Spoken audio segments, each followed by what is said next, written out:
साहेब से चतला ले रे मन गर्भ गुमानी। साहेब परमात्मा। साहेब से चतला ले रे मन गर्भ गुमानी। नाभि कमल में नीर जमाया वो दिन याद करा।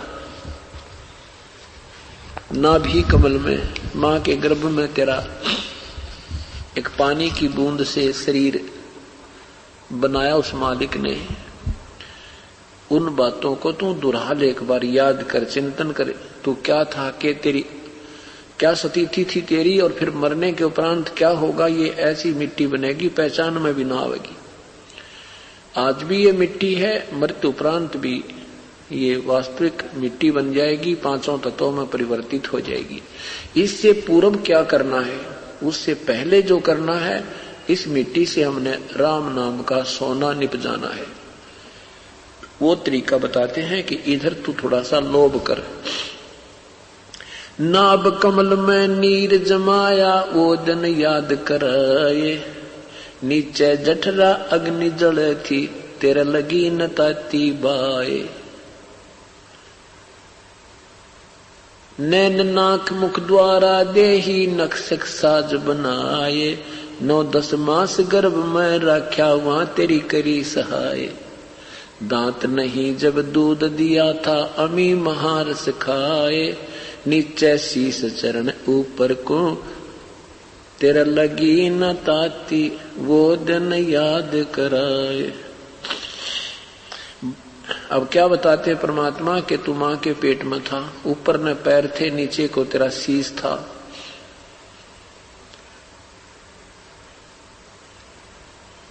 और कितने सुंदर ने नाक मुख आंख, कितना सुंदर शरीर बना दिया मालिक ने। उस देख उस मालिक की, उस बाजीगर की बाजीगरी। और मां के पेट में कहते दांत नहीं जब दूध दिया था अमी महारस खाए।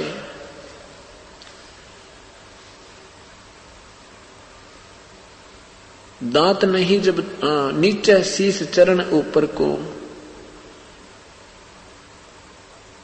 तेरा लगी न ताती बाए।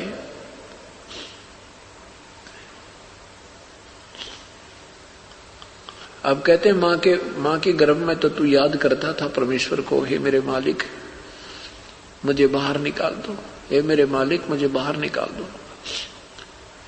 परंतु बाहर आने के उपरांत तू भूल गया। अब हम ये सोचते हैं कि मां के पेट में के याद होगी, संतों ने वैसे डराने के लिए कह रखा होगा। अब तो एक दिन समाचार पत्र में आया हुआ था कि एक साइंटिस्टों ने सिद्ध किया है कि मां के पेट में भी बच्चे को दुख और सुख का आभास होता है। वो रोता है पर बोल नहीं सकता है।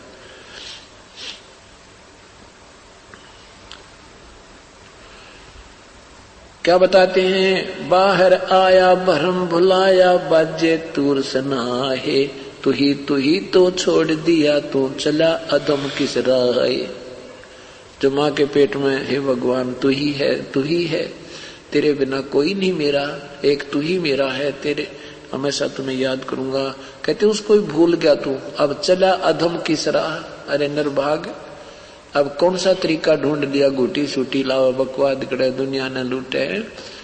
और फिल्म सिनेमा देख कर अपना जीवन व्यर्थ कर रहा, कहीं ताश खेल रहा, कि तो गप्पे मारे। लेकिन ये कौन सा मार्ग अपना लिया तूने। परमात्मा कितने दयालु हमें फिर समझाए। बाहर आया भरम भुलाया बाजे तूर सनाहे। तू ही तो छोड़ दिया तू चला अधम किस राह। दाई आई घूटी प्याई माता गोद खिलाए। जो दिन आज सो काल नहीं रे आगे फिर धर्म राय। ठीक है, मां के पेट से बाहर आया, दाई ने तेरी घूटी प्याई, माता ने प्यार किया, चाचे ताऊ बहन बुआ सब ने तेरे लाड किए। और फिर कहते हैं जो दिन आज सो काल नहीं रे। जैसे हम छोटे छोटे बालक थे, कोई चिंता नहीं थी, फिर बड़े हुए, फिर अपनी रोजगार रोटी में लग गए। शरीर पहले कैसा था, फिर धीरे धीरे इसका हुलिया बिगड़ने लग गया है, और थोड़े से दिन में ये दर्पण भी देखकर न जीना करेगा, ऐसी शक्ल हो जाएगी। तो परमात्मा कहते हैं जो दिन आज सो काल नहीं रे। आज हम सब दिखाई देते हैं, कल ना जाने के कहानी बिगड़ जा। आज हम सब संपन्न नजर आते हैं, सारी व्यवस्था अपने पास है, मृत्यु हो जा कल कुछ भी हो जा। और फिर ने कहा आगे फिर वो धर्मराय, वो आपका अकाउंट लिया जाएगा, वहां पर हिसाब किताब लिया जाएगा, वो फिर आगे खड़ा पाओगा।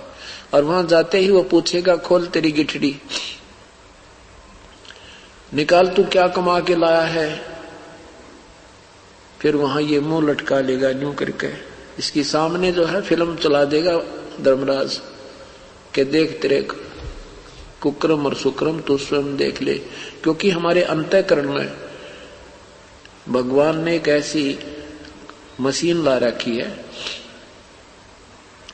वो कोड वर्डों में हमारे पिछले भी सब संस्कारों को जो बैलेंस रहते हैं और जो हमने कर्म किए वो सारी अंदर एक फिक्स है, अंदर डिपॉजिट है। और उस जो हम कर्म यहाँ करते हैं इसका एक फैक्स डेली वहां मिनट में वहां जाता रहता है धर्मराज के कंप्यूटर में। और वहां जाते ही फिर ये फिल्म चला देगा तेरी। फिर यूं कहेगा हे भगवान मुझे एक अवसर और दे दो मेरे दाता, मैं अब के चूक नहीं करूंगा, मुझे पता नहीं लगा, मेरे को किसी ने बताया नहीं कि ये भगवान भी भजना चाहिए। तो परमात्मा वो फिल्म चलाएगा जिसमें जैसे ही आप सत्संग में आते हो बहन भाई, अपने रिश्तेदारों को कोई भी आपके संपर्क में आता है उसे प्रार्थना करते हो कि सत्संग चल रहा है सतगुरु जी का, आप भी चलो सत्संग सुन लो। तो वो क्या जवाब देता है वो आपको पता ही है। तो वो जो आपकी वार्ता का भी फैक्स भगवान के पास होता है वो फिल्म चला देता है, देख ये तेरा दोस्त है या तेरी सहेली है या तेरा भाई है बहन है रिश्तेदार क्या कह रहा है तुझे और तूने क्या जवाब दिया। फिर यूं कर ले, नीचे को गर्दन कर लेता है। परमात्मा दोषी नहीं रहते, परमात्मा इतने दयालु है, किसी ना किसी माध्यम से हर प्राणी तक संदेश पहुंचा देते हैं। हम नहीं मानते तुम्हारी कर्महीनता है। तो फिर कहते हैं जो दिन, फिर कहते हैं चल तू अपने संस्कार वश भोग अपने भाग्य को, फिर कभी मानो शरीर मिलेगा बेटा फिर देखूंगा तुझे।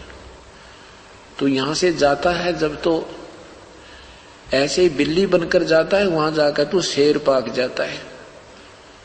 और अब देख नादान, ऐसे ऐसे तूने हजारों जन्म दिखा देगा पिछले धर्मराज 2 सेकंड में।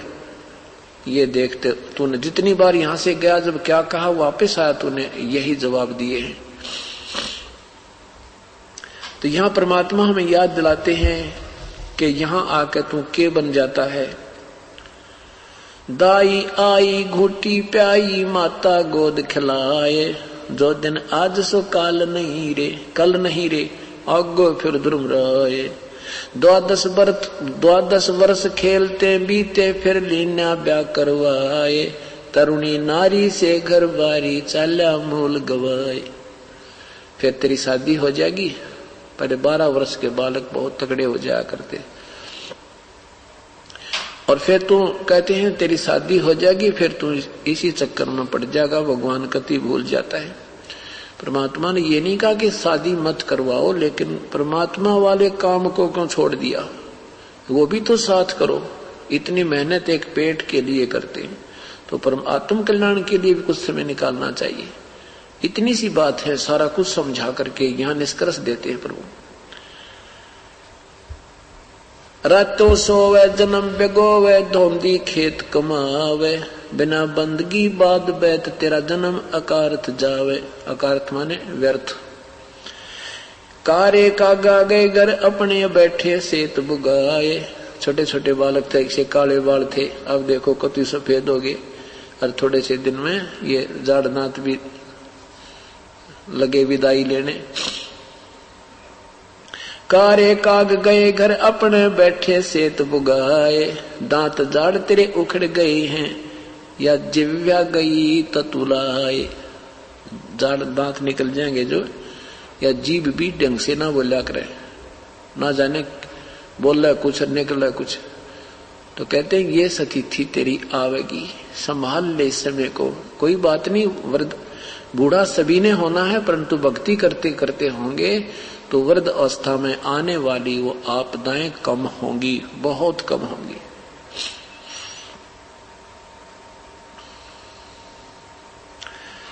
जम किंकर तेरे सराने बैठा खर्च कदे का खावे, रसना बीच जो मेख मार है सैनो दाम बतावे। काल के दूत वो श्वासों को गिनते रहते हैं कि इसके इतने बाकी रह गए, इतने बाकी रह, और फिर अचानक इसको ढा देंगे, गिर जाएगा चक्कर आके या चार पाई पे पड़ा। फिर इसके अंदर से सूक्ष्म रूप में अंदर से गर्दन दबा देंगे और जिह्वा उठ नहीं सकती, जबान से कोई बोल नहीं सकता, टट्टी और पेशाब निकल जाती है। जो भक्तिहीन प्राणी होते हैं, यम के दूत इतनी भयंकर मार मार कर इसको शरीर छुटवाते हैं। अब जो भक्ति करते हैं उनका शरीर बहुत शीघ्र छूट जाता है, उनका शरीर बिल्कुल सेकंड में जाएगा, यहां से निकल जाएगा, देर नहीं लगेगी। और जो भक्ति नहीं करते वो इस शरीर से ये प्राणी नहीं निकल सकता, ये बस की बात नहीं। उसको तो जबरदस्ती यम के दूत कूट कूट कर उसको घुमा खूब जब निकालते हैं, तब इसका बहुत बुरा हाल होता है।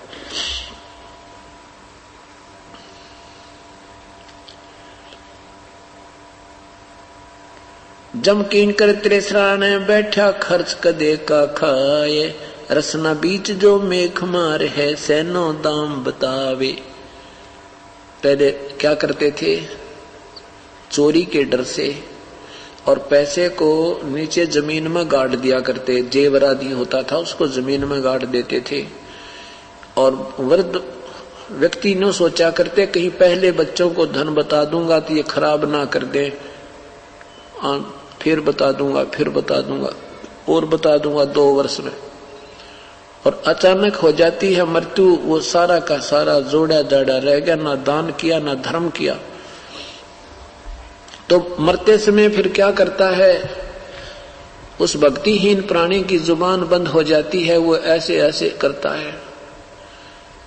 बच्चे जोर जोर से पूछते हैं, पिताजी बता दे क्या दाब रखा है, कहाँ दबा रखा है तूने वो धन।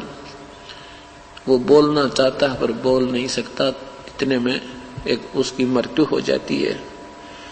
फिर क्या कहते हैं, वो सर्प बनकर आता है, सर्प बनकर। जब उसकी आस्था उस धन में रहेगी, वहां दाब रखा है, तो वो दोबारा सर्प जो निर्धारण करता है, फिर उसी मकान में चक्कर काटता है और उस धन के ऊपर आकर बैठता है, फिर भाग जाता है। और किसी दिन बच्चों की नजर चढ़ जाता है तो उसके हाड़ तोड़ देते हैं। एक वृद्ध ऐसे ही मृत्यु सैया पर था, जुबान बंद होगी, बोलना चाह रहा था, जिसने कभी भक्ति करी नहीं। तो उसने, बच्चों ने सोचा पिताजी मर रहे हैं, मृत्यु हो रही है और कुछ बताना चाहते हैं, ये बता नहीं पा रहे हैं। सुना उन्होंने, पता था कि एक साथ ही गांव में एक व्यक्ति है जो एक ऐसी दवाई देता है, ऐसा इंजेक्शन लगाता है, 500 रुपए लेता है कि जब तक श्वास है उस व्यक्ति के, उसकी जुबान उठ जाती है। ऐसा कोई उसने ट्रीटमेंट ढूंढ रखा था। उस व्यक्ति के पास भागे गए, वे पिताजी कुछ पैसे जमा बताना चाहता है और 500 रुपए लेता था, वो पहले रखवा लेता था। तो 500 रुपये वो लेकर के आया, उसने अपना वो उपचार कर दिया तो बूढ़ा बोलने लग गया। तो वो बोलता था बिल्कुल, बहुत 2-4 बातें ही कह पाता था 500 रुपये में। तो बच्चों ने कहा पिताजी जल्दी बता दे कहाँ दाब रखे हैं पैसे तूने। उसने क्या कहा, रे नादानो तुम कहाँ चले गए, कहाँ मर गए, मेरे मरने के बाद तो तुम जमा कति घर को उजाड़ डालोगे। देखो यू गाय का बच्चा और झाड़ू खा रहा है, नाश कर दिया 4 आने की झाड़ू का तुमने। यूं कहकर बूढ़ा मर गया। अब वो बच्चे कहते हैं, हे भगवान, ये 4 आने की झाड़ू हमारे 500 रुपये में पड़ गई। तो अंत समय में जब ये व्यक्ति मरता है, भक्तिहीन प्राणी जब मरता है, इसकी वृत्ति यहीं अपने घर में रह जाती है, यहीं फिर कोई पशु पक्षी बनकर यहीं चक्कर काटता रहता है। कहते हैं एक घर में खीर वो बना रखा था उन्होंने, दूध डाल के उबाल के दूध और रख दिया एक पात्र में 2 भैंसों का, और एक कुतिया, उनके घर पे कुतिया रहती थी साथ में, उन्हीं की वह विशेष मानी जाती है। हमारी कुतिया गली में बैठी रहती थी, वहीं से खाना खाती थी। वह कुतिया आई भाग के, और उसने वह कुढ़ौनी, वो पात्र था, ऐसे पकड़ के उलेट लिया अपने साइड में, और वो सारा दूध खिंडा दिया। अब गुरवाड़ा ने उसको मारे लठ, 2-3 डंडे ठोके। फिर ये नुकसान 1-2 हो लिया जब वो गए कहां पर, किसी ये पामिष्ट के बाद पास, ये कुछ एकाध व्यक्ति के पास ऐसी सिद्धि होती है पूर्व जन्म की। तो उसने बताया कि ये जो कुतिया है ना, ये तुम्हारी दादी थी, या तुम्हारी दादी थी, और ये भी या यहीं पैदा होगी, इसमें छपकली पड़ी थी। उन्होंने जब दूध बाहर पड़ा, कति खिंडा दिया, तो उन्होंने देखा तो छपकली थी इसमें। रतरा गजब, हम तो सारे मर जाते। इस उद्देश्य से गए, भाई इसने ऐसा क्या उपकार का काम किया, हमने लठ भी मारे इसका, और फिर भी यहां से नहीं जाती। तो वो ने बोला थारी दादी थी, और इसने छपकली गिरती देख ली थी, तुम्हारा ये बचाव कर दिया। तो परमात्मा कहते हैं, जहां आशा ता बासा होई, मन कर्म वचन सुमरियो सोई। तो यहां परमात्मा बताते हैं, ऐसे सोम बतेरे जगत में दरा ढका रह जावे, कुल के लोक जंगल में लेकर फिर देवे ठोक जराए। फिर पीछे तू पशुआ कीजे, दीजे बैल बनाए, 4 पहर जंगल में डोले, तेरा तो ना पेट भरे। मनुष्य जीवन में देखो हम कितना सुंदर आहार करते हैं, और एक जरा से काम बिन परमात्मा की साधना के बिना पशु बैल बनेंगे तो क्या खाएंगे, नाक में तो नाथ डलेगी, रस्से से बन जाएंगे। अब तो हम जब चाहे जलपान कर लेते हैं, जब चाहे हम दूध पीवें, सेब संतरे खावें, लड्डू खावें, जलेबी खावें, हलवा और खीर खावें। यदि हम प्रभु को याद नहीं करेंगे तो फिर हमारे संग के बनेगी। ये क्या आवाज आ रही है? ऐसी भी नहीं। तो हमारे साथ क्या बनेगी? और जब हम परमात्मा की भक्ति नहीं करेंगे तो क्या बनेगा अपने संग में? एक जरा से काम बिना हमें क्या आहार मिलेगा? जुबान बंद हो जाएगी, हम नहीं बता सकते हमारा पेट दुख है, या कोई सिर में दर्द है, कोई टांग में पीड़ा है। जैसे कुत्ते बन जाते हैं, खारिश लग जाती है, सिर शीश में कीड़े पड़ जाते हैं। ये भगवान, अब ये बातें इन पशुओं को देखते हैं तो कलेजा ऐसे करता है, क्योंकि हमारा नशा उतर गया। पहले हमें नशा था, हमें ज्ञान नहीं था, अनजानपने का, कि हम तो मनुष्य बनते रहेंगे, ये तो ऐसे पशु पक्षी बनते होंगे। नहीं, परमात्मा कहते तुम उस दरगाह का महल नहीं देखा और धर्मराज के तिल तिल का लेखा। तो क्या बताते हैं कि बैल बनेगा, फिर पीछे तू पशुआ की जय दीजे बैल बनाए, 4 पहर जंगल में डोले, तेरा तो ना पेट भरे। पशु 2 घंटे हल में चलते ही भूखा हो जाता है, और उसको बिल्कुल चारा नहीं मिलेगा 4 घंटे तो पहले। और साथ में उसकी जो है ना एक हरी हरी घास होती है, फसल उगी हुई होती है उसको, क्योंकि रोटी ना दिखे इतने तो भूख कम लगती है, और खाना दिखने के बाद और घड़ी लगा करे। ऐसे ही चारा जब दिखाई देता है और ज्यादा भूख लगती है, खाना चाहता है, पर हादी के हाथ में धनी के हाथ में सोटा और उसका रस्सा होता है। अब परमात्मा याद दिलाते हैं, नादानो आंख खोल थोड़ी सी। आज चाहे कोई राष्ट्रपति है और चाहे कोई पृथ्वीपति है, यदि जिसने भक्ति नहीं की, क्योंकि उसके साथ ये गति बनेगी, क्योंकि जो पिछले जन्म जन्मांतर के शुभ संस्कार हैं उनको आज हम अपना प्रयोग कर रहे हैं, और अब तुरंत ही हमने भविष्य की तैयारी करनी थी। अब ये बात समझ में ना आती कि सुख गणा हो गया। ये सुख भी जीव का सबसे बड़ा दुश्मन है।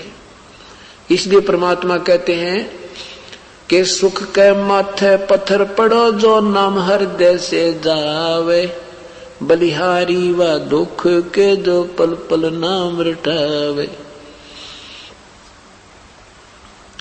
यहां परमात्मा के भजन करने वाला गरीब व्यक्ति जो मजदूरी करता है वो पूरी पृथ्वी के राजा से भी ज्यादा पुण्यकर्मी प्राणी है। राजा तो अपने पिछले पुण्य को समाप्त कर रहा है, भविष्य का कुछ बना नहीं रहा, और वो गरीब व्यक्ति वो अपनी भक्ति करके वो सेठ हो रहा है, भक्ति का सेठ। कबीरा सब जग निर्धना ये धनवंता ना कोए, धनवंता सो जानियो जप राम नाम धन होवे। परमात्मा ने तो वो सेठ देखना है जिसके राम नाम की कमाई होगी, और ये सेठ तो उसने बना के भेज रखा मालिक ने, उसका किया हुआ संस्कार उसको प्राप्त है। अब उसको खर्चो चाहे बुरा, उसको खंडाओ चाहे उसको सदुपयोग करो। सदुपयोग तो ये हो रहा जो आप आते हो सत्संग सुनते हो, ये समय का सदुपयोग, पैसे का सदुपयोग, क्योंकि बीड़ी शराब मांस तम्बाकू गुटी लाना त्याग दी और इधर उधर जैसे वैसे की तो पैसा खर्च देते थे वो समाप्त हो गया। तो ऐसे आप सेठ हो रहे हो। उसके बाद कहते हैं जब परमात्मा की भक्ति नहीं करने से वो पशु समय पर ना आहार कर रहा है और ना ही उसको फिर चैन मिल रही है, ना वो बता सकता, कहीं पर उसको कीचड़ खा रही हैं, कहीं उसको मक्खियां सता रही हैं, कहीं दर्द है तो बोल नहीं रहा। अब इतनी भयंकर सजा हमें क्यों मिली? क्योंकि हम परमात्मा भूल जाते हैं। कहते हैं परमात्मा कहते हैं कि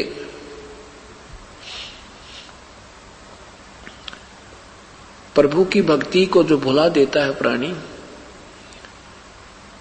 उसको फिर इतनी भयंकर पीड़ा परमात्मा ये सजा देता है कि उसको इतनी 84 लाख योनियों में भी कष्ट उठाने के बाद भी उसके पाप फिर भी कुछ रह जाते हैं। एक कुत्ते के जीवन ने देखे, गधे के जीवन को देखे, बैल के जीवन को देखे।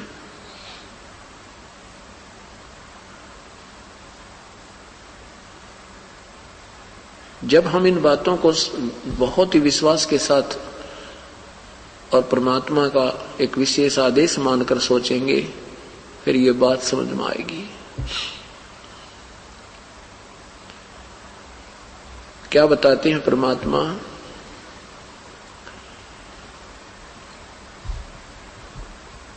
फिर पीछे तू खर की जगह, सिर पर सींग दिए मन बोरे, धूम से मच्छर उड़ावे, कांदे जुआ जोते कुआ, कौंदों का भुस खावे। और कमाल की याद दिवा दी कि सिर पे सींग दिए मन बोरे और धूम तो मच्छर उड़ावे। अब देखो कूलर लगा रखे हैं आजकल, और साइंस ने तरक्की कर दी कि एसी आगे हैं, पंखे लगा रखे हैं। अब परमात्मा कहते हैं भक्ति ना करने के से क्या बनेगा? बैल बना, और बैल बनने के उपरांत 2 सींग मिलेंगे आपको और एक दूम पूंछ मिलेगी, पूंछ। और उस पूंछ को आप चाहे पंखे की जगह प्रयोग करना और चाहे मच्छरदानी की जगह। अब मच्छर काटते हैं, मच्छरदानी लगाते हैं, मक्खी सताती है तो भी अपना पंखा वगैरह चला के अपना काम चला लेते हैं। गर्मी लगती है तो पंखा या कूलर एसी लगा करके हम सुविधा प्राप्त कर सकते हैं। यदि हम प्रभु नहीं भजेंगे तो क्या होगा कि एक दूम से मच्छर उड़ावे, एक दूम मिलेगी ये पंखा, ये तेरी मच्छरदानी। और कर्महीन प्राणी की वह दूम भी कट जाती है, 8-9 इंच की रह जाती है, उसको ऐसे करता बैठा बैठा। वो सुविधा भी समाप्त करवा दी, क्योंकि जितने पाप कर्म ज्यादा होंगे उनके आधार पर पशु जोनियों में भी अंग भंग होते रहते हैं। अब परमात्मा याद दिलाते हैं, इन बातों को याद करके और आंखों में आंसू आ जाने चाहिए। हे भगवान, हमारे ऊपर कैसे मेहर करी, हमने ये कैसे वचन सुनने को मिल गए। ये सत्संग मिलना ही एक बहुत ही सौभाग्य की बात है। बहुत पुण्य कर्मों का संग्रह आपके साथ है, चाहे कुछ भी कारण बना, चाहे आप दुख में आ गए, चाहे सुख में आ गए, किसी के कहने से आ गए, या कोई मालिक की मेहर हुई है, आपको कोई टीवी समाचार पत्र सुनने को मिल गया, ये संदेशा सतगुरु का ही मानो, प्रभु का मानो, और आपके पुण्य कर्मों के कारण आप पर असर हुआ, आप खेचे चले आए। अब तो आप बालक हो, बालक को पता नहीं होता कि स्टूडेंट जो पढ़ रहा है, शिक्षा ग्रहण कर रहा, आने वाले जीवन में ये कितना सुखी होगा। वो तो आता रहता है, पढ़ता रहता है, आता रहता है, पढ़ता रहता है, और वो सफल होकर के फिर वो सुख प्राप्त करता है। फिर वो याद आता उसको, रे तेरे की जर ना पढ़ता ना, यह बात बिगड़ जाती। देखिए मेरा साथी मजदूरी कर रहा है, बेचारे के बच्चे भी वहीं सड़क के साथ पड़े हैं, वहीं वो सड़क पर मिट्टी डाल रहा है, और उसका साथी उसमें गाड़ी में बैठकर उसी सड़क पर जा रहा है। जो शिक्षा ग्रहण कर गया और जो शिक्षा नहीं ग्रहण की वो अधूरा छोड़ के बैठ गया। आज वो कितना दुखी है। तो अब जो आप कर रहे हो, इस स्कूल में, विद्यालय में आ रहे हो, आपको नहीं मालूम कि वो आगे क्या सुविधा इससे मिलेगी। कुछ मालूम है, लेकिन दृढ़ नहीं है अभी आपको। लेकिन आपने इसमें एडमिशन ले लिया, आप हमारे शिष्य हो गए, गुरुदेव का आदेश है, तुमने आना है पूर्णमासी को या एकम को, तो उस आधार पर तुम एकम को यहाँ पर आ रहे हो, सत्संग सुन रहे हो। भाई हमारे ये क्लास लग रही है, हमने जाना पड़ेगा। और ये एक दिन आपका ऐसा रंग लाएगा, आप हैरान रह जाओगे।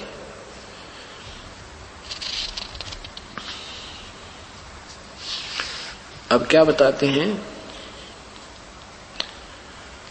सर पर सींग दिए मन बोरे, दूम तो मच्छर उड़ावो, कंधे जुआ जोते कुआ, कौंदों का भूस खावे। कौंद कहते हैं जौ को। जौ का जो तूड़ा होता है, भूस होता है, इतना भयंकर होता है, उसमें लंबे लंबे कांटे से होते हैं, और पशु खाता नहीं सीगर सी जब तक उसको और चारा मिलेगा। वो तो अंत समय में खाता, जब कोई चारा मिलेगा ही नहीं तो उसको खाता है ऐसे ऐसे करके, और कभी आंखों में पानी आता है, वो चुभते हैं अंदर। तो कहते पुराने समय में रहट से सिंचाई करते थे किसान, और एक बैल जोड़ देते थे, उस रहट में चलता, सारा दिन चलता, दोपहर को एक बार छोड़ देते 1 घंटा, और वो उसी 1 घंटे में उसने वो चारा चरना होता था जौ के भूस का। ऐसे खा रहा, आंखों में पानी गिर रहा, फिर भूखा मरता खा रहा है, और फिर जोड़ दिया जाता था। कहते हैं ये सजा तूने क्यों पाई, क्योंकि भगवान भूल गए, परमात्मा को याद नहीं किया, कितना कष्ट उठा लिया। आगे क्या बताते हैं, अभी नहीं पीछा छूटा, फिर पीछे तू खर की जगह कुर्डी चरने जाए, टूटी कमर पजावे चढ़े ये कागा मांस गिलावे। फिर तू गधा बनेगा, और कमर ऊपर जख्म होगा, कमर के जख्म होगा, जख्म के ऊपर बोरा होगा, वो थैला डालता है कुमार, और उसके अंदर फिर ईंट होंगी, और पजावे पर चढ़ना होगा 40-50 फुट के ऊपर घूम पर ऐसे, और वो ईंटों का ऐसे रगड़ा लगता है, और उस जख्म के ऊपर इतनी पीड़ा होती है, ऐसा है असहनीय पीड़ा होती है, आंखों से पानी गिरता है गधे के। और वो जय उसने बोरे न पटक दे तो कुमार लठ मारे, वो करके देखे 1-2 बार या भी चापो हेरा फेरी, पर वह चलती नहीं उसमें। नीचे से कच्ची ईंटें डालता है, ऊपर कच्ची उतारते ही पक्की डाल देता है, और नीचे को धक्का दे देता है। और चारा भी फिर शाम के समय बाहर जाके स्वयं ही आहार करके आना होता है, घर पे उसको चारा भी नहीं मिलता। परमात्मा कहते हैं, होय होय, इतना कुछ याद दिलाकर हमें ये बताना चाहते हैं। क्या बताते हैं? सुख दे। और फिर क्या कहते हैं? वहां कुरुड़ी चरने जाता है तो गधे की कमर टूटी हुई होती है, कौवा आकर बैठ जाता, उसके मांस को खाता है। वो भूखा मरता, आहार कर रहा है, ऊपर से उसके कौवा उसकी मांस खा रहा है और उसको इतनी पीड़ा हो रही है, वो थोड़ा सा ऐसे हिलता बेचारा और कुछ कर नहीं सकता। परमात्मा हमें सूतों हुओं को जगा रहे हैं। हम ये अक्षणिक सुख पाकर अपनी ही मलाइका भूल गए, भगवान को करते हैं औपचारिक साथी करते हैं, सच्चे ढंग से नहीं लगते हैं, कसक नहीं बनाते हैं। ये दुख याद रखना पड़ेगा, तब आपसे ये भक्ति बनेगी, नहीं तो नहीं बनेगी। और क्या याद दिलाते हैं? सुखदेव ने 84 भक्ति कहाँ रंग कर आए, ऐसी माया राम बलि की नरद मुनि भरमाए। दरु प्रहलाद कबीर नाम दे रहे निशान घुराए, दास गरीब चरण का चेहरा, दास गरीब कबीर का चेहरा, शब्द शब्द मिला समाए। क्या बताते हैं कि सुखदेव ने 84 भुगती। ऋषि सुखदेव जी एक गंदे अंडे के अंदर उनकी आत्मा थी। भगवान शिव जी ने पार्वती जी को जो अमर कथा सुनाई, वो नाम दिया, वो उसने भी उस नाम देने से पहले प्रभु की स्तुति सत्संग सुनाया जाता है, वो सत्संग सुन लिया और फिर वो मंत्र बताए, ये यहाँ चल, ऐसे चल, यहाँ भगवान है, उस कमल पे ऐसा है। उसमें वो गंदा अंडा स्वस्थ होकर तोते का बच्चा बन गया। फिर भगवान शिव जी को पता चला तो वो उड़कर भाग लिया और तोते वाले शरीर को छोड़कर वो प्राणी जो चार्ज हो गई थी बैटरी उसकी, वो उसकी सिद्धि से वो वेद व्यास जी की पत्नी के गर्भ में पहुंच गया।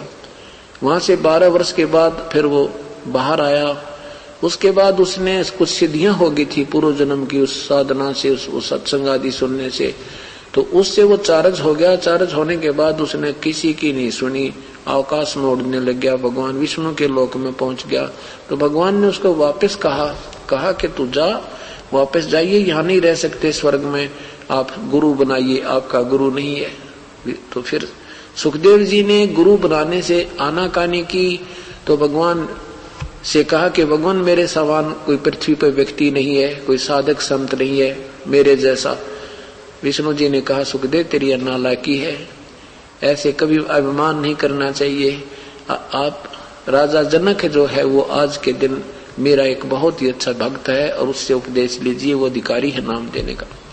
अब सुखदेव जी अपने आप को मानते थे मैं बाल ब्रह्मचारी, मैं योगी पुरुष हूँ, राजा जनक गृहस्थी है, बाल बच्चेदार है, उसको कैसे नमस्कार करूंगा, क्योंकि ये ईमान बढ़ाई बहुत खतरनाक चीज है। ये जितने भी लाल पीले कपड़ों वाले अपने भगवा भेष में या संत बने बैठे हैं, वो क्या क्या करें, वो गृहस्थियों को हे समझते हैं। ये ऐसी दुर्भावना भर रखी काल में। तो ऐसे उसके मन में आई तो वो कोमन स्वर्ग है, इंद्र का लोक, वहां पहुंच गया। वहां पहले भी जाता था, उनको पता नहीं था कि अनुपदेशी है। जब उसका मायूस चेहरा देखा तो ऋषियों ने, काकभूषण नारद जी आदि ने पूछा भी क्या बात है ऋषिवर, आज आप खुश नजर नहीं आ रहे। सारी कहानी बताई कि मैं विष्णु लोक में गया था, वहां भगवान ने मुझे रहने से मना कर दिया। तो वहां के देव कहने लगे भगवान विष्णु ऐसे नहीं है किसी को मना कर दे, वो तो सीने से लगाते हैं, बहुत प्यार देते हैं भक्त को, बात बता गलती कौन सी हुई तेरे ते। तब उन्होंने बताया कि मैंने कोई गुरु नहीं बना रखा। उन्होंने कहा गुरु बिना तुम यहाँ रह नहीं सकते। तब उपस्थित सभी देवजनों ने कहा कि ऋषिवर इतने समझदार होकर के अब तो आपको बहुत विद्वान पुरुष मानते थे, आप तो बिल्कुल बालक और नादान हो, आपने गुरु नहीं बना रखा। उन्होंने कहा कि नहीं मैंने गुरु नहीं बना रखा। फिर कमाल कर दिया आपने तो, अब तो बिल्कुल बालकों से भी गई गुजरी बुद्धि वाले लगते हो। कहने लगे गुरु बनाऊं कैसे, भगवान कहता है कि राजा जनक को गुरु बना लो। राजा जनक, जनक विदेही राजा बाई, गृहस्थी है और कैसे शीश निभाऊं जाई, उसको कैसे नमस्कार करूं, मैं बाल ब्रह्मचारी। क्या बताते हैं सुखदेव बोले ज्ञान विवेका हम स्त्री का मुख ना देखा। राजा जनक गृहस्थी भाई कैसे शीस निभाऊं जाई। अब सब ऋषि संत जन वहां उपस्थित भगत जन ऋषि जी कहने लगे देव पुरुष के सुखदेव जी आप एक बात बताओ, नारद जी ने एक झीमर को गुरु बनाया था और यदि नारद जी ये सोचकर रह जाते कि ये झीमर है छोटी जाति वाला है तो ये 84 लाख योनियां भोगनी पड़ती थी। कहते नारद को झीमर गुरु की ना कहां ज्ञान में हो गया ही ना। काफी समझाने के बाद भी उसकी गर्दन नहीं मुड़ी भगवान सुखदेव जी की। तब संत जन ऋषि उन देवों ने कहा कि देख लेना ऋषि जी ये 2 दिन की बैटरी चार्ज है फिर गधा बनेगा। अब यूं कहा ना गधा बनेगा, एकदम झटका सा लगा। झटका सा लगा तो पिछली यादाश्त चेतना यागी याद आगी। कहा हो पर आप ठीक कह रहे हो, मैं एक बार 84 लाख योनियां भोग रहा था, मैं गधा बन गया और मेरे मालिक ने इतना कार्य लिया मेरे से कि पानी भी समय पर नहीं मिला मुझे, मैं अंधा हो गया। अंधा हो गया तो मेरे मालिक ने धक्का दे दिया, घर से निकाल दिया। मैं चलता चलता पगडंडी से जा रहा था, आगे एक नाले में गिर गया। एक नाले में गिर गया, ऐसे फंस गया उसमें, ऐसे गर्दन और पीछे तक टांग फंस गई उस थोड़े से नाले में। अब वहां दूरी ज्यादा थी, इक्का दुक्का व्यक्ति आता था, मेरे ऊपर का पैर टेक कर पार हो जाए, पुड़ी बना ली मेरी, मुझे बाहर नहीं निकाला। हफ्ता 10 दिन तक मैं भुगत कर मरा। होए मुझे अब याद आ रही है। फिर वो वहां से उठकर चल पड़ा, राजा जनक से उपदेश लिया। तो यहां क्या बताते हैं,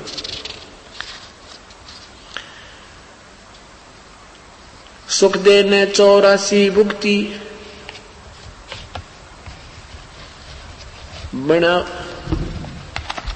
कहां रंग कर आए, ऐसी माया काल बोले की नारद मुनि फरमाए। अब यहां परमात्मा आदरणीय गरीबदास साहिब कहते हैं,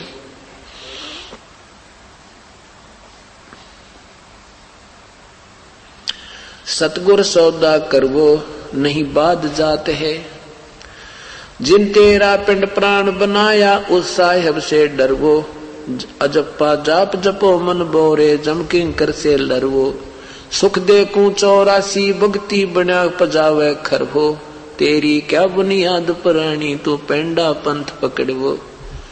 सुखदेव जैसे ऋषि ने भी 84 लाख योनियां भोगनी पड़ी, तो तेरी क्या बुनियाद पुरानी तू पेंडा पंथ पकड़वो। अपना रास्ता पहले से पकड़ ले, ये सत भक्ति मार्ग को स्वीकार कर लीजिए, पेंडा पंथ पकड़वो।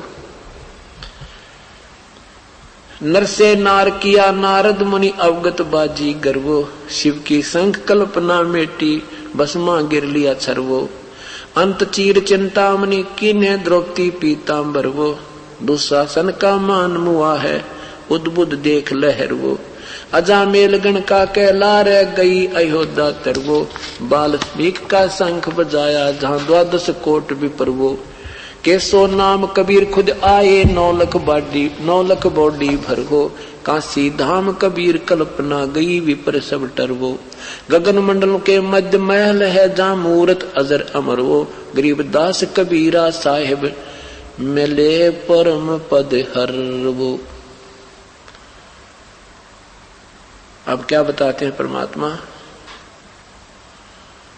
के सुखदेव जैसे ऋषि ने भी 84 लाख योनियां भोगी, तो तेरी क्या बुनियाद पुरानी तो पेंडा पंथ पकड़ो।